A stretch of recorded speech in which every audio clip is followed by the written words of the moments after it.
Manakib Mbah Kiai Abdul Majid Kedunglo Kediri. Mbah Kiai Abdul Majid Ma'ruf mualif Sholawat Wahidiyah, Ghoutsu Zamanihi, Mujadid Hazas Zaman diangkat menjadi Al-Ghouts atau Sultanul Aulia oleh Allah Subhanahu wa Ta'ala sebelum beliau dipercaya oleh Rasulullah mentaklif Sholawat Wahidiyah. Sejarah, biografi, menurut penjelasan Kiai Ahmad Baidowi, almarhum Mbah Kiai mualif Sholawat Wahidiyah diangkat menjadi Al-Ghouts oleh Allah sebelum beliau dipercaya oleh Rasulullah mentaklif Sholawat Wahidiyah. Jadi antara tahun-tahun 1959 sampai tahun 1989. Mbah Kiai sendiri pada pertengahan tahun 1961 sering dawuh menganjurkan kepada penderek, pengikut, dekatnya agar mencari Ghoutsu Hazas Zaman. Monggo sami madusi Ghoutsu Hazas Zaman, manggene wonten pundi, mari bersama-sama mencari Ghoutsu Hazas Zaman, keberadaannya di mana? Mendengar dawuh Mbah Kiai seperti itu, Mbah Kiai Haji Mubashir Mundir, almarhum, salah seorang yang dekat dengan Mbah Kiai, yang sudah masyhur kewaliannya di Jawa Timur berangkat ke Ponpes Tebu Ireng Jombang yang diasuh oleh Kiai Haji Abdul Karim Hashim, cucu Hadratus Syaikh Kiai Haji Hashim Asy'ari, bermaksud riyadah mencari Ghoutsu Zaman. Rencananya Mbah Mundir akan riyadoh dengan puasa muti selama 40 hari, namun baru seminggu, beliau sudah menerima alamat, isyarah batiniyah, bahwa Mbah Kiai Haji Abdul Majid Ma'ruf adalah Qutbul Aqtab Hazas Zaman. Akhirnya rencana riyadoh selama 40 hari beliau batalkan. Selanjutnya Mbah Mundir, panggilan akrab Kiai Haji Mubashir Mundir, kembali ke Kedunglo. Sesampainya di Kedunglo dan berjumpa dengan Mbah Kiai, tanpa berkata sepatah kata pun, Mbah Mundir langsung tersungkur di hadapan Mbah Yai. "Gus, mbok ya sampun ngoten, biasa-biasa kemawon, Gus, tidak usah seperti itu, yang wajar-wajar saja," tutur Mbah Kiai. Setelah peristiwa tersebut, Mbah Mundir berpesan kepada putra kesayangannya yakni Agus Toha Yasin, Toha, nanti kalau ada tamu jangan dibukakan pintu, tapi kalau tamunya Kiai Majid, persilahkan masuk." Bersamaan itu keponakan Mbah Mundir, Agus Muhaimin Abdul Qadir dalam kondisi terjaga dihadiri Nabiullah Khidir alaihi salam, yang intinya menyampaikan bahwa beliau mualif Sholawat Wahidiyah adalah Qutul Aqdab. Kiai Agus Muhaimin kurang percaya, seraya bertanya, "Masih banyak ulama yang alamah, kenapa kok Pak Kiai Abdul Majid yang menduduki jabatan Sultanul Aulia?" Nabi Khidir menjawab, "Tidak ada pilihan lain, indallah selain dia." Setelah jawaban itu, Nabi Khidir pun menghilang. Kiai Haji Hamim Jazuli, Gusmik, yang kondang kewaliannya, mengakui kalau mualif Sholawat Wahidiyah adalah Sultanul Aulia seperti yang disampaikannya saat beliau memberi kata sambutan dalam acara hitanan dan ulang tahun pertama Sholawat Wahidiyah. Di antara sambutannya adalah, "Para hadirin, siapakah sebenarnya Agus Abdul Majid itu?" Karena tak satu pun dari yang hadir menjawab, maka beliau meneruskan sambutannya, "Beliau adalah Roisul Arifin. Hadirin, seumpama panjenenganipun Syekh Abdul Qadir Al-Jailani masih hidup, saya yakin akan juga ikut mengamalkan Sholawat Agus Abdul Majid ini." Di sisi lain, setelah Kiai Haji Jazuli Usman, ayahanda Gusmik juga dengan sungguh-sungguh mengamalkan Sholawat Wahidiyah. Konon katanya, setiap melaksanakan salat fardu dan mengamalkan Sholawat Wahidiyah, Mbah Kiai Majid nampak di hadapannya. Kejadian tersebut terus berlangsung hingga 7 hari.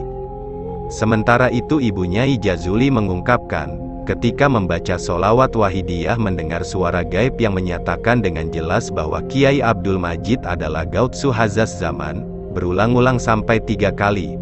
Kemudian pengalaman batin tersebut disampaikan kepada Kiai Jazuli Usman. Beliau juga menceritakan pengalaman yang sama. Akhirnya beliau berdua memutuskan sowan ke Kedunglo. Esokan harinya, sekitar jam 7 pagi dengan membawa sekarung beras, Kiai Jazuli Usman beserta Ibu Nyai hendak pergi ke Kedunglo dengan mengendarai dokar. Tetapi belum sampai berangkat, Mbah Yahi beserta Mbah Mundir dan Bapak Abdul Jalil Jaserman telah tiba lebih dulu di Ponpes Ploso, tempat tinggal Kiai Jazuli Usman. Selasa kelabu di bulan Rajab 1409 Hijriyah, Romo Kiai kurang sehat.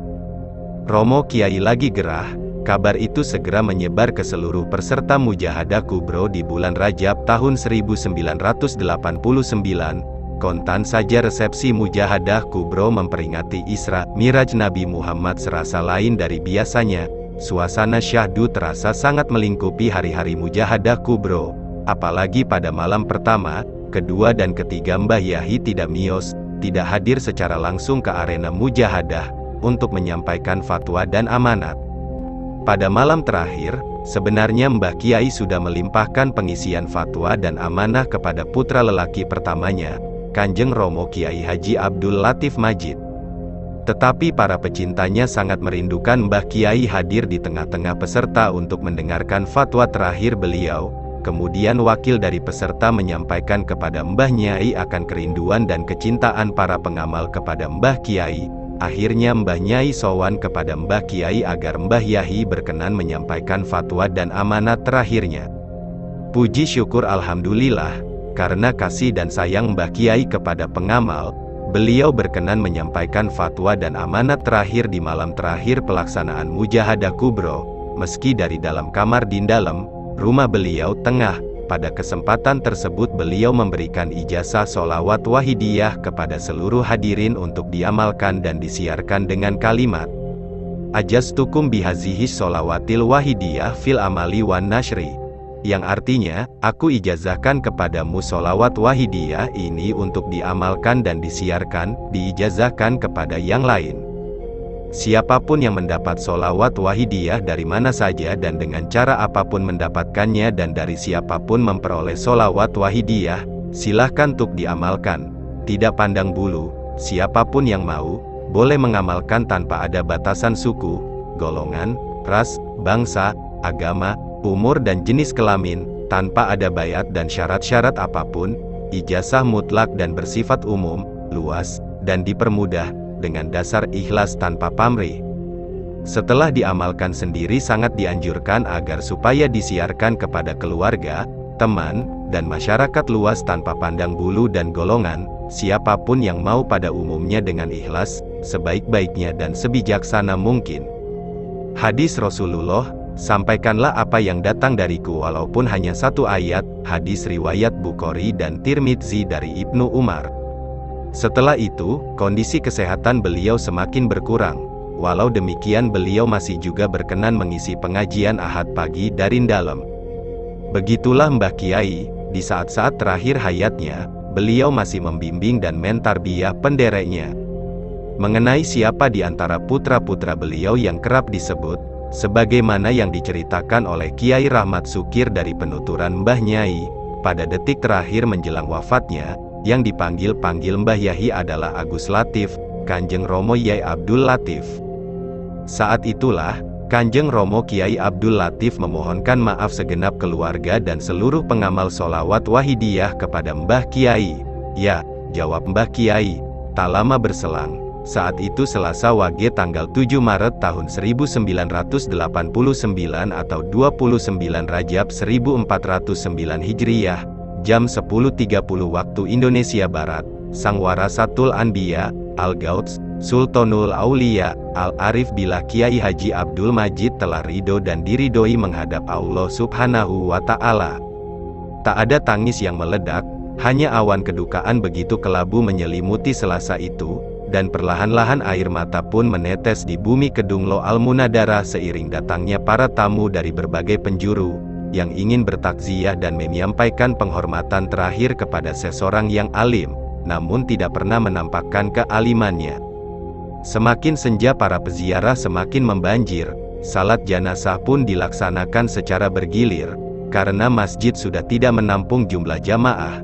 Begitu juga pemakaman terpaksa ditunda, mengingat jumlah peziarah yang terus mengalir dan menunggu keputusan musyawarah keluarga dalam Mbah Kiai. Begitulah sekilas manakib Hadratul Mukarram Al-Gauts, Sultanul Aulia, Al-Arif Billah Kiai Haji Abdul Majid mualif sholawat wahidiyah, mujadid, reformis akhlak, pahlawan pembebas nafsu yang gelar kepahlawanannya bukan direkomendasi oleh pejabat pemerintah melainkan direkomendasi langsung oleh Allah. Semoga kita semua bisa meneladaninya. Amin.